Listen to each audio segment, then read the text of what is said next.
제7강 만성질환과 의료. 이 강의의 학습 목표는 다음과 같습니다. 1. 만성질환의 정의와 특징을 이해하고 대표적인 만성질환과 그것이 우리 사회와 개개인의 삶에 미치는 영향에 대해 전반적으로 논의할 수 있다. 2. 현대의학의 발전이 만성질환의 의미와 경험을 변화시키는 지점에 대해 설명할 수 있다. 3.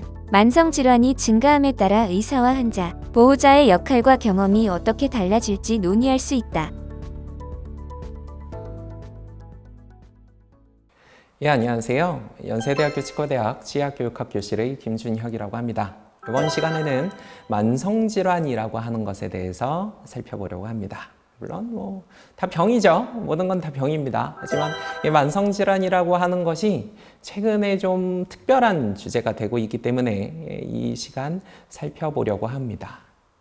만성질환이라고 하는 것 물론 많이 들어보셨으리라고 생각을 해요. 무슨 당뇨병 같은 게 제일 쉽게 생각이 나시리라고 생각이 드는데요. 여러 가지죠. 심장질환도 있고 사실 제 치과, 저는 말씀드렸지만 치과이기 때문에, 그리고 저는 원래 치과 의사였기 때문에 이런 치과에서도 그런 게 다 만성질환이냐, 치주염 이런 거 다 만성질환입니다. 그럼 되게 오래된 거잖아요. 옛날부터 있었던 거고, 어찌 보면 인간이 있을 때부터 4천, 5천 년 또는 10만 년 전부터 있었던 거잖아요. 맞습니다. 당연히 그때부터 있었던 병들입니다. 그런데 굳이 만성질환이라고 하는 것을 저희가 여기에서 따로 구분해서 공부할 필요가 있느냐? 이 만성질환이라고 하는 사태가 또는 이런 병의 구분이 새로운 질문들을 던지고 있기 때문에 우리는 오늘 좀 구분해서 살펴볼 필요가 있는 것 같습니다. 사실 현대의학이라고 하는 것을 여러 가지로 구분을 해볼 수가 있어요. 저는 보통 이제 현대의학이라고 하는 것을 그 어떤 학문적 그리고 전문 분야적인 구분해서 생각을 하기 때문에 한 200년 정도 됐다라고 그냥 쉽게 말씀을 드립니다. 하지만 이런 질병의 분포와 변화 그리고 그 인구학적인 접근을 공부한다라고 하는 역학, 코로나19 때문에 이제 많이 익숙해지셨죠. 이런 역학적인 접근에서는 아주 최근만을 따집니다. 사실은 한 100년 안쪽, 더 짧게는 한 80년 안쪽만 따집니다. 이렇게 구분을 할 때 역학적 변천설이라고 하는 이론이 있습니다. 한 이 100년을 봤더니 우리 인류를, 지구를 뒤덮고 있던 어떤 질병의 트렌드라고 하는 것이 천천히 변화해왔다라고 하는 생각입니다. 한 7, 80년 전까지만 해도 이 역질과 기근의 시대였다라고 얘기하거든요. 그러니까 먹을 것도 없고 모든 사람들이 다 병으로 고생하던 시대가 있었다. 질병이 생겨도 딱히 어떻게 해결해? 그냥 다 앓고 버텨야지 라고 하는 시대가 있었다라고 한다면, 특히나 1차 대전, 2차 대전을 넘어가면서, 특히나 2차 대전이 더 중요한데요. 이 2차 세계대전을 넘어가면서 점점 이 세계를 뒤덮고 있었던 질병을 해결할 방법들이 생겨난다라고 생각을 합니다. 대표적으로 페니실린으로 대표되는 항생제였고, WHO, 세계보건기구라고 하는 세계적인 이 보건에 대한 접근 방식에 대한 어떤 합의와 정책적인 추구가 생겨나게 되면서 50년대부터는 세계적인 유행의 감축 시대라고 정의하게 됩니다. 점점 이제 온 세상을 덮고 있던 이런 감염성 질병들이 줄어가고 있었던 시대라고 생각을 하는 겁니다. 그 다음에 한 1970년대, 80년대에 찾아온 것을 퇴행성 인조질환의 시대라고 부릅니다. 무엇이냐? 인조질환이라고 하는 건 사실 이거 표현이 이상하다라고 저도 생각을 하는데요. 아무튼 교과서에서 이렇게 번역을 해놔서 일단 이렇게 따라왔습니다. 사람들이 만든 질병이 나타나기 시작했다라고 하는 겁니다. 즉 문화 때문에 우리가 환경에 미친 영향 때문에 나타난 질병들이 있다라고 생각을 하는 것이고, 이런 때에 우리에게 중요하게 작용하는, 우리를 괴롭히는 질환들이 만성질환입니다. 특히나 이 시대를 조금 더 구분하게 되면 만성퇴행성 질환의 시대와 최근 잘 아시겠지만 2000년대 이후 다시 시작된 새로운 감염병의 시대로 구분을 할 수도 있습니다. 그러나 1970년대까지는 이제는 어떤 감염성의 시대는 끝났고 감염병의 시대는 끝났고 이제 퇴행성 인조질환, 이제 우리가 우리에게 부과한 만성질환, 그냥 쉽게 약 하나 먹고서 떨쳐버릴 수 없는 질환들이 우리를 괴롭히고 있다는 생각이 역학이라고 하는 분야를 주도하고 있었습니다. 사실 70년대부터 지금까지 약 한 50년 정도 됐죠.를 의학을 이해하기 위해서는 이런 만성질환과 퇴행성 질환의 개념이 중요합니다.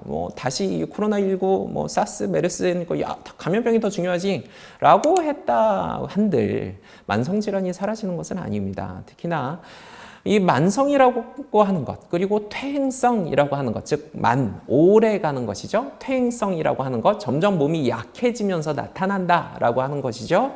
이런 것은 오랫동안 노화의 특징으로 여겨져 왔습니다. 그러나 이런 것은 노화의 문제만은 아닙니다. 그리고 노화의 문제라고 해도 점점 더 인구의 다수가 노화하고 있는 시점에서 이런 문제들을 우리는 어떻게 감당해야 되는지에 대해서 고민해야 합니다.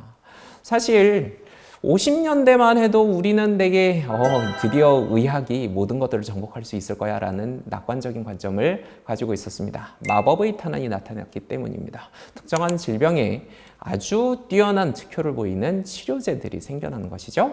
말씀드린 항생제입니다. 2차 세계대전을 앞두고 페니실린을 알프레드 플레밍이라고 하는 사람이 발견했다라고 하는 사실은 모두 다 알고 계실 겁니다. 그러나 그것이 사실 보편적으로 작용할 수 있었던 것은 그 대량 생산을 가능하게 했던 하워드 플로리라고 하는 사람 때문인데요. 이 사람은 중요하게 다뤄지지 않아서 저는 안타깝다라고 생각을 합니다. 어찌됐건 이런 사건이 인류 역사상 최초로 질병에 대해 거둔 압도적인 승리라고 정의하는 데에는 아무런 문제도 없습니다. 그리고 이런 상황, 이런 발견 때문에 치료라고 하는 것은 회복이다 라고 하는 모형이 정착되었죠. 즉 감염병 치료를 생각해 보면요, 물론 또 코로나19는 약간 다른 느낌으로 다가오시겠지만 어찌됐건 저희가 감염병을 치료한다라고 생각을 하면 병 때문에 심각하게 당장 죽을 것 같고 열이 오르고 이런 환자가 후유증 없이 원래 상태로 회복되는 것을 아주 일상적으로 생각하고 있습니다.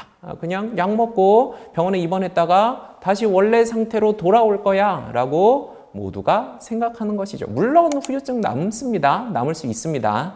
하지만 항생제가 없었을 때는 어땠을까요? 앓다가 죽거나 앓다가 치료되지만 많이 쇠약해진 그런 상황들만 봐오다가 약을 먹었더니 주사를 맞았더니 다시 쌩쌩해졌네. 이건 하늘과 땅 차이였던 것이죠. 사람들이 병을 바라보는 인식이 완전히 바뀌었던 겁니다. 이런 상황에서 의학은 무슨 역할을 합니까? 환자를 원래 상태로, 다시 이전의 상태로 돌려보내는 것이 의학의 역할로 정의됩니다. 따라서 환자는 치료를 받아서 정상 상태로 돌아와야 됩니다. 원래의 기능을 회복해서 다시 일해야 하는 것이죠. 그리고 이렇게 만들어주지 못하는 치료법은 뭔가 부족하거나 아직 연구가 덜 됐거나 아니면 좀 모자란 치료법으로 정의가 됩니다. 이렇게 됐을 때 문제가 두 가지 정도 있어요. 첫 번째로는 사람들에게 정상을 강요한다는 것이죠. 장애인은 인간이 아니게 됩니다.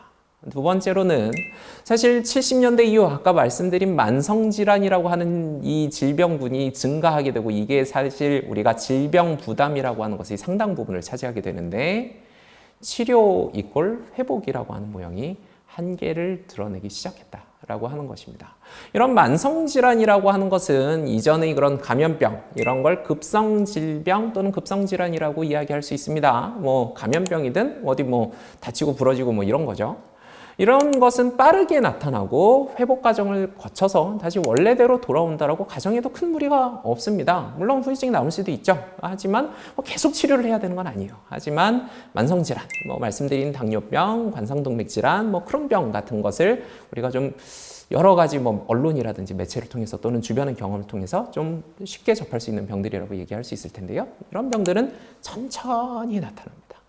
옛날부터 있을 수 있어요. 그 요소들이 있을 수 있습니다. 하지만 내가 아프네? 이게 문제네? 라고 깨닫게 된 시점은 이미 그 질병이 나에게 나타난 지 상당히 오랜 시간이 지난 다음의 일입니다. 그리고 치료하지 않는 경우 점점 더 악화하게 되죠. 그리고 이런 병의 문제는 마법의 탄환이 존재하지 않습니다. 약 하나를 먹고 낫지 않는다는 겁니다. 그래서 이런 만성질환에 대해서 치료를 이야기한다라고 하는 것은 이전의 치료는 바로 회복이다 라고 하는 것의 한계를 보여주는 역할을 합니다.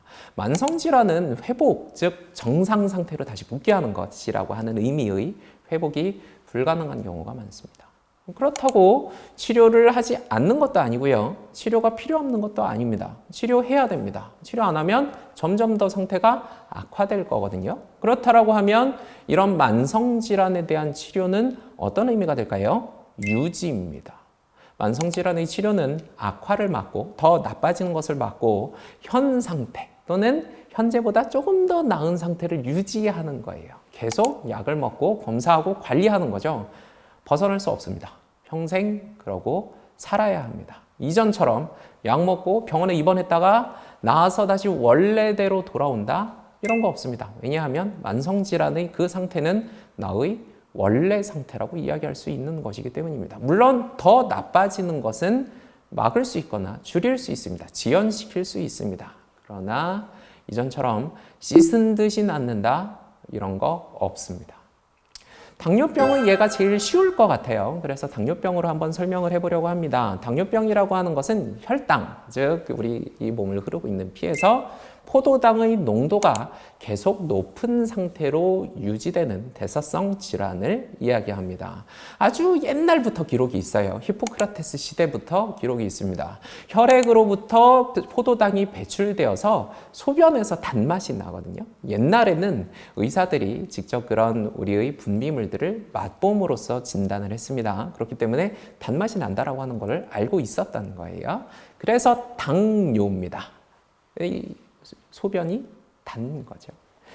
여기에서 문제가 되는 것이 인슐린이라고 하는 호르몬입니다. 이것은 우리 몸 안에 있는 췌장에서 만들어지는데요. 이 호르몬은 우리 이 피 안에 포도당이 단 거예요. 네, 이것을 글리코겐으로 바꾸어서 세포에 저장하라라고 하는 신호를 보내는 역할을 합니다.